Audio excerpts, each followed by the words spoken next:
ഇപ്പോൾ ഹക്കീം കൂട്ടായി പോയാൽ, ആകാശവാണിയിൽ നിന്ന് ഇറങ്ങിയാൽ പ്രാദേശിക വാർത്തകൾക്ക് എന്ത് സംഭവിക്കും? തുടരും. പ്രാദേശിക വാർത്ത മരിക്കുന്ന പ്രശ്നമില്ല. ഇവിടെ അടുത്ത 2026 മെയ് വരെ അനിൽചന്ദ്രൻ ഉണ്ട്, എൻ്റെ സുഹൃത്ത്. അത് കഴിഞ്ഞാൽ അദ്ദേഹത്തോടൊപ്പം തന്നെ ഇപ്പോൾ ഈ അടുത്ത കാലത്ത് ഒരു കോൺട്രാക്ച്വൽ അപ്പോയിൻമെൻറ്റ് VK സുരേഷ് എന്നിട്ട് അദ്ദേഹത്തെ അപ്പോയിൻറ്റ് ചെയ്തിട്ടുണ്ട്. അദ്ദേഹമുണ്ട്. പിന്നെ കാഷ്വൽ പാനലുണ്ട്, ഒരുപാട് പേര്. അതിൽ കുറേ അനുഭവ സമ്പത്തുള്ള കുട്ടികളുണ്ട്, നന്നായിട്ട് ചെയ്യാൻ കഴിയുന്ന ഒരുപാട് പേരുണ്ട്.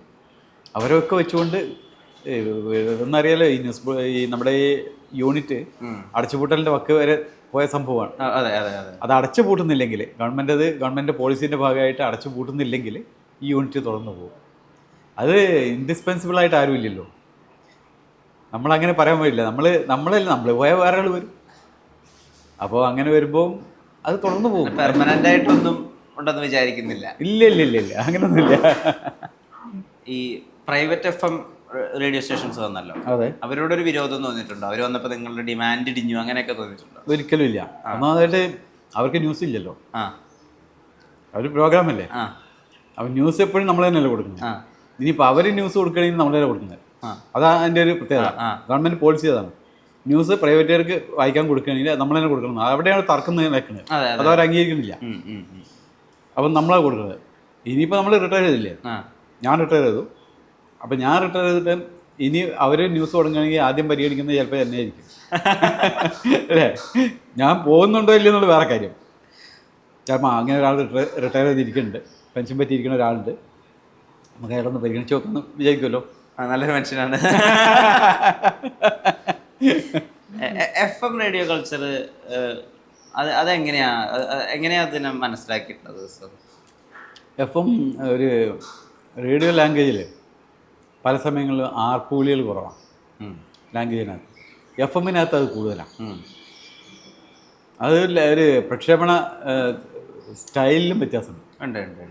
അതിൽ കുറേ മാറ്റങ്ങൾ വരുത്തണം. എൻ്റെ ഒരു പേഴ്സണലായ അഭിപ്രായമാണ്.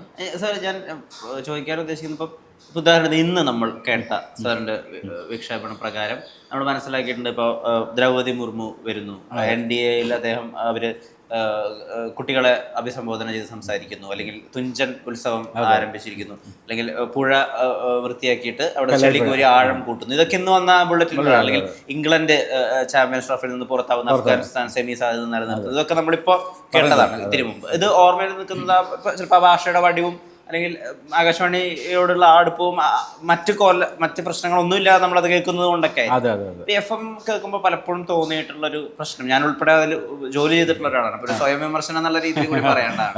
പലപ്പോഴും നമ്മുടെ ആ ബ്രാൻഡിന്റെ പേര്, അതിനൊരു ടാഗ് ലൈൻ ഉണ്ടാവും, അത് പിന്നെ ഒരു പാട്ട് തുടങ്ങാൻ പോകുന്നു, പാട്ട് അവസാനിക്കുന്നു, അതിന്റെ അപ്പുറത്തേക്ക് പലപ്പോഴും ശ്രോതാവിനൊന്നും കിട്ടാത്ത ഒരവസ്ഥ പലപ്പോഴും ഉണ്ട്. അത് അങ്ങനെയുള്ള കാര്യങ്ങൾ ശ്രദ്ധയിൽപ്പെട്ടിട്ടുണ്ടോ? തീർച്ചയായിട്ടും. കാരണം ഇതിൽ എൻ്റർടൈൻമെൻറ്റ് മാത്രമേ ഉള്ളൂ, ഇൻഫർമേഷൻ ഇല്ല. നമ്മൾ ചെയ്യുന്നത് ഇൻഫർടൈൻമെൻറ്റാണ്. ഇൻഫർമേഷൻ ഉണ്ട്, എൻ്റർടൈൻമെൻറ്റ് ഉണ്ട്. ആ ഒരു രീതിയിലേക്ക് വരണം.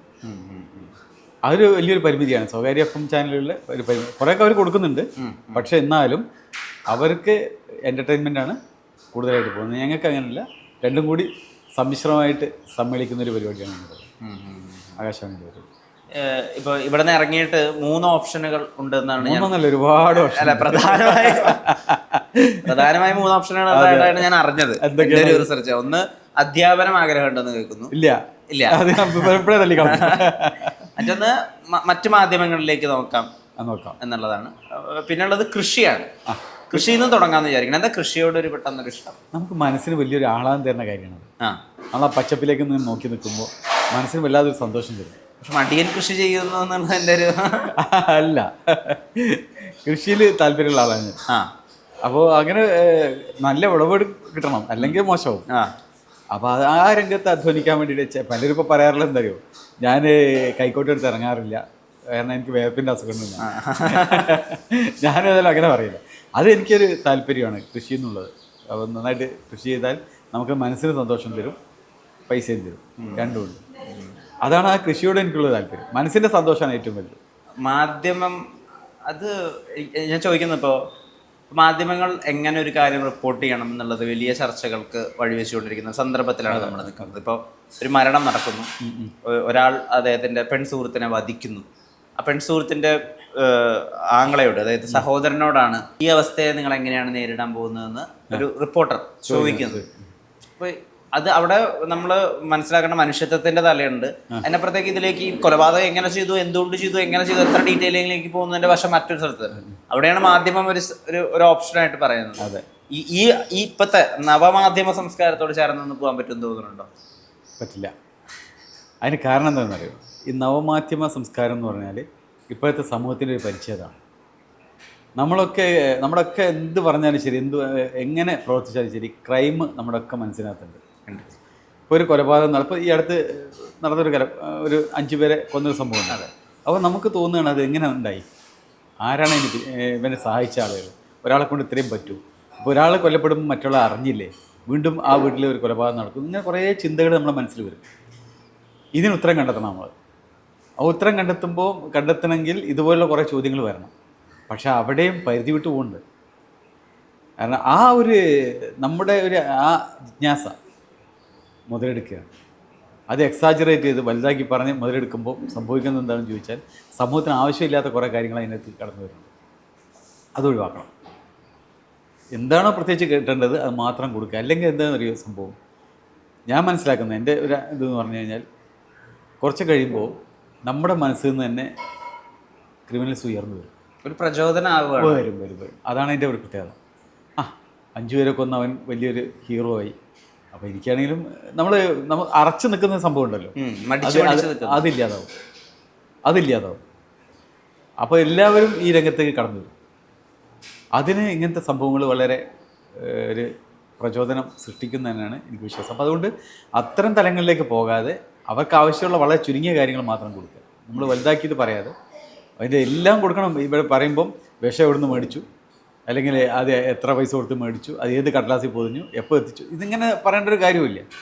പറയേണ്ട കാര്യങ്ങൾ വളരെ ചുരുക്കി വളരെ ഭംഗിയായിട്ട് പറഞ്ഞു കഴിഞ്ഞാൽ ഈ പ്രശ്നമൊന്നുമില്ല. ഇപ്പോൾ സമൂഹത്തിൽ അങ്ങനെ ഒരു തോന്നലുണ്ടാക്കുകയാണ് ചെയ്യുന്നത്. നന്നായിട്ട് വാച്ച് ചെയ്ത് നോക്കിയാൽ മനസ്സിലാവും. സഹപ്രവർത്തകർ എത്രയോ കാലമായി നമ്മുടെ തൊട്ടടുത്തുള്ള ഇരിപ്പിടങ്ങളിലൊക്കെ ഇരുന്നവർ, ഉച്ചയൂണിൻ്റെ സംസാരം, ക്യാൻറ്റീനിലുള്ള ഒത്തുകൂടലുകൾ, വർഷങ്ങളിലുള്ള ആഘോഷ പരിപാടികൾ മിസ് ചെയ്യില്ലേ ഇതൊക്കെ?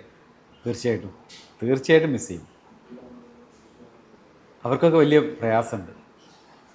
പലരും സംസാരിക്കുമ്പോൾ അവരെ കണ്ണ് നിറയുന്നത് ഞാൻ കാണുന്നുണ്ട്. എൻ്റെയും കണ്ണ് ഞാൻ നിറയാതിരിക്കാൻ ശ്രമിക്കുന്നു.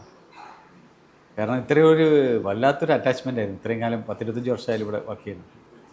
പുതുതായിട്ട് വന്ന ആളുകളും നേരത്തെ ഉണ്ടായിരുന്ന ആളുകളൊക്കെ, നമ്മുടെ പാനലുണ്ടായിരുന്ന ആളുകളൊക്കെ, അവർക്കൊക്കെ വിഷമമാണ്. പക്ഷെ പോയാലേ പറ്റുള്ളൂ.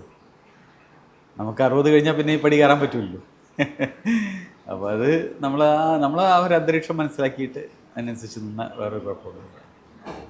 ഈ മുത്താപ്പാൻ്റെ റേഡിയോ എന്ന് തുടങ്ങിയ ജിജ്ഞാസയാണല്ലോ ഇത്, അത് ഇവിടെ വരെ കൊണ്ടെത്തിച്ചു. ഇപ്പോൾ ഇത് കേട്ടുകൊണ്ടിരിക്കുന്ന അല്ലെങ്കിൽ ഇത് കണ്ടുകൊണ്ടിരിക്കുന്ന ഒരുപാട് പേരുണ്ട് സർ. അവരോട് ആഗ്രഹങ്ങളെ പിന്തുടരാൻ ഹക്കീം കൂട്ടായി എന്താ പറയുക? നമ്മൾ ഒരു പരാജയത്തിൽ നിന്ന് പിന്മാറരുത്. പരാജയം സംഭവിക്കും. നമുക്ക് ആഗ്രഹങ്ങളെല്ലാം, സ്വപ്നങ്ങളും കാണും, ആഗ്രഹങ്ങളും കാണും.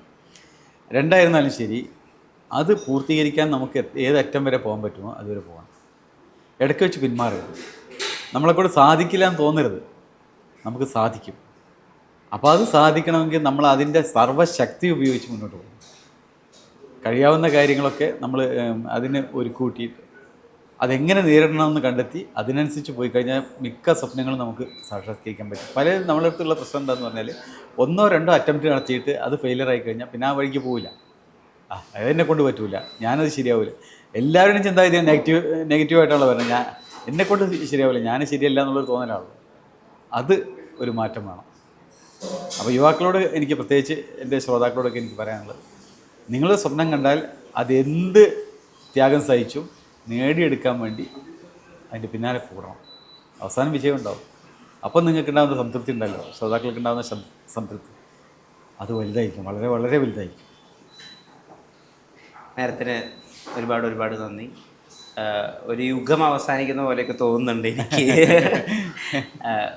ഇങ്ങനെ കാണാൻ സാധിക്കുമെന്ന് ഞാൻ ജീവിതത്തിൽ വിചാരിച്ചിട്ടില്ല.